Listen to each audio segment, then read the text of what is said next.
जनाब मन नहीं लग रहा है, चलिए कुछ किया जाए। चलिए दवा ठोक दिया जाए। कहाँ ठोका जाए? आज प्रधानमंत्री के आवास पे ठोक दिया जाए। प्रधानमंत्री आवास किसे?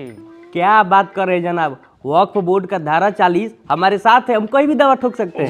जनाब वक्फ बोर्ड का धारा 40 नहीं रहा।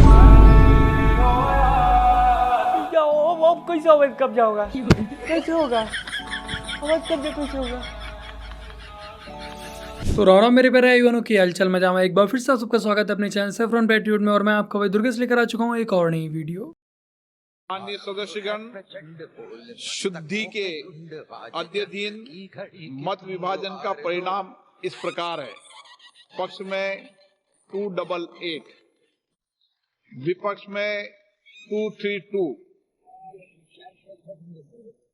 प्रस्ताव स्वीकृत हुआ और विधेयक यथा संशोधित पारित हुआ। तो फाइनली वक्फ बोर्ड बिल संसद में पेश हुआ और पास हो गया। अब कोई भी ऐरा गैरा आकर अपने अब्बू की जमीन बताकर उस पर कब्जा नहीं कर पाएगा। बाकी का आप लोगों से एक छोटा सा अनुरोध है कि इस वीडियो को अंत तक अवश्य देखिएगा। हमें सानिया मौलाना की क्या ही गजब की कुटाई की है, देखकर आपको आनंद आएगा। अखिलेश यादव ने उनकी नाक क्यों टेढ़ी हुई, इसके पीछे का रीजन बताया खुद उन्हीं ने। तो वीडियो को पूरा अवश्य देखिएगा। आज हमारे ऐवान के सामने जो वक्फ तरमीम बिल पेश किया गया है, ये न सिर्फ हमारे बुनियादी हुकूक की खिलाफ वर्जी है, बल्कि राइट टू इक्वलिटी के भी साफ खिलाफ है। इसको सदर मोहतरम मुल्क की दूसरी मेजोरिटी कभी कबूल नहीं करेगी। अरे रुको जरा, सब्र करो। यहाँ एक सदस्य ने तो कह दिया, माइनॉरिटी इस कानून को स्वीकार नहीं करेगी। क्या धमकाना चाहते हो भाई? संसद का कानून है, सबको स्वीकार करना पड़ेगा। स्वीकार नहीं करेंगे मतलब क्या है? कैसे बोल सकते हैं कोई हम कानून को स्वीकार नहीं करेंगे? ये कानून भारत सरकार का है, हर एक पर बंधन करता होगा और इसको स्वीकार करना पड़ेगा। मोटा भाई से बहस तो जिंदगी तहस नहस। बाकी का अखिलेश यादव भी मोटा भाई से उनकी पार्टी को लेकर उन्हें ज्ञान दे रहे थे, तो उन्होंने भी अपनी बेइज्जती करवा ली। जो पार्टी ये कहती हो कि दुनिया की सबसे बड़ी पार्टी है, अध्यक्ष महोदय वो अपना राष्ट्रीय अध्यक्ष नहीं चुन पाए अभी तक। अध्यक्ष महोदय भारतीय जनता पार्टी क्या है? अभी बता दे। मैं अखिलेश जी ने बहुत हंसते हंसते कहा है, इसको हंसते हंसते जवाब दूंगा। ये सामने जितनी पार्टियां हैं उनका राष्ट्रीय अध्यक्ष उन 5 लोगों को ही चुनना है परिवार के। हमें माननीय अध्यक्ष जी करोड़ों सदस्यों में से 12-13 करोड़ सदस्य प्रक्रिया कर चुनना है तो देर लगती है। आपके यहाँ जरा भी देर नहीं लगेगी। मैं कह देता हूं अभी 25 साल तक आप अध्यक्ष हो जाओ, नहीं बदल सकता।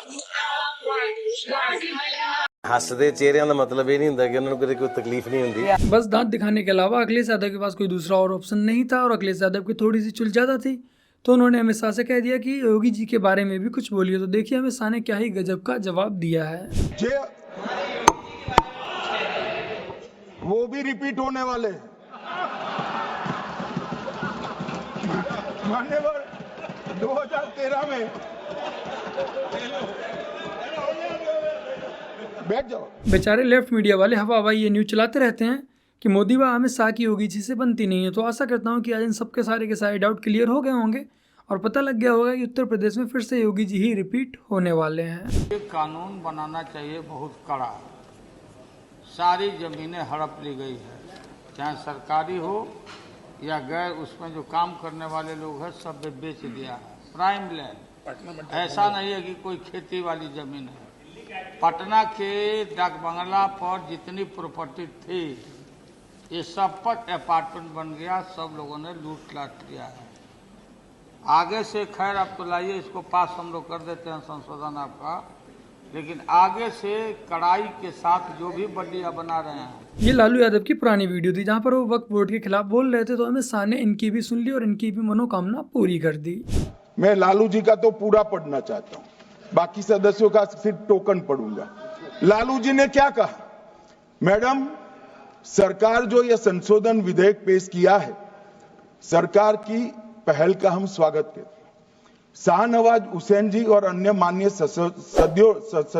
सदस्यों ने अपनी बातों को यहां रखा, मैं उसका समर्थन करता हूं। आप देखिए सारी जमीनें हड़प ली गई है, चाहे सरकारी हो या गैर सरकारी। वक्फ बोर्ड में जो काम करने वाले लोग हैं उनके द्वारा सारी प्राइम लैंड को बेच दिया गया है। पटना में ही डाक बंगले की जितनी प्रॉपर्टी थी सब पर अपार्टमेंट बन गए। इस तरह की काफी लूट खसोट हुई है। हम संशोधन विधेयक तो आपको अंत में लाए हैं, समर्थन करते हैं, लेकिन मैं चाहता हूं कि भविष्य में आप कड़ा कानून लाइए और ये जो चोरी करने वाले लोग हो उनको जेल की सलाखों के पीछे। अब साहब लालू प्रसाद की इच्छा इन्होंने तो पूरी नहीं की, नरेंद्र मोदी जी ने पूरी कर दी। और साथ ही साथ उन मुस्लिम भाइयों का भी कल्याण हो गया जिनकी वक्फ बोर्ड ने जमीन हथिया रखी थी। सर बेट द्वारका के 2 द्वीपों पर दावा ठोक दिया है। क्या भगवान कृष्ण से पहले इस्लाम धर्म आ गया था क्या भगवान कृष्ण से पहले इस्लाम धर्म आ गया था क्या? आप लोगों को याद ही होगा कि वक्फ बोर्ड ने बेट द्वारका पर भी अपना दावा ठोका था, जिस पर मैंने एक डिटेल में वीडियो भी बनाई थी। तो अनुराग ठाकुर ने यहाँ पर बहुत ही सही सवाल किया कि क्या श्री कृष्ण से पहले आपका इस्लाम था। आज बड़ी चर्चा हुई है। आज चर्चा में कहा गया कि सबसे ज्यादा जमीन 3 ऐसे शख्सियत है उनके पास है। रेलवे के पास, आर्मी के पास, वो देश की जमीन है, और उसके पास वक्फ बोर्ड की जमीन है। मगर मुझे इसमें संशय है। मुझे लगता है तीसरे नंबर की जमीन तो किसी परिवार के बोर्ड के पास है। अगर सही से देखा जाए, आप ध्यान से देखिए, एक परिवार का बोर्ड है, अरे है एक परिवार का बोर्ड, उसके पास हो सकता है इससे अधिक जमीन निकले। सभापति महोदय, घंटी तो उनकी बजनी चाहिए, आप हमारी मत बजाइए। सभापति महोदय, मैं आपको अरे मैं किस परिवार के बारे में बोल रहा हूँ, आप क्यों विचलित हो रहे हैं? वो उधर है। अब आप चिंता मत करें, उधर है, आपको नहीं। हाँ, उधर। जब सभी रेलने पर लगे हुए थे तो भला संबित पात्रा पीछे कैसे रह सकते थे। संबित पात्रा ने भी अच्छे से लड़ाई कर दी। कांग्रेस के साथ साथ वक्फ बोर्ड के साथ साथ रॉबर्ट वाड्रा को भी रेल दिया। लूट के अड्डे बन गए हैं वक्फ बोर्ड। देश की आजादी से लेकर आज तक वक्फ के अध्यक्ष चोर, वक्फ के मुतवल्ली चोर, वक्फ के अधिकारी चोर, सब चोर मिलकर लूट रहे हैं वक्फ को। मैं कह रहा हूं अंजना जी, ईमानदारी पे आ जाइए। तो अभी तक तो आप भी चेयरमैन थे। मैं बोल रहा हूं, मैं थे नहीं, मैं हूं। आपने भी किया क्या ये सब? मैं थे नहीं हूं अभी।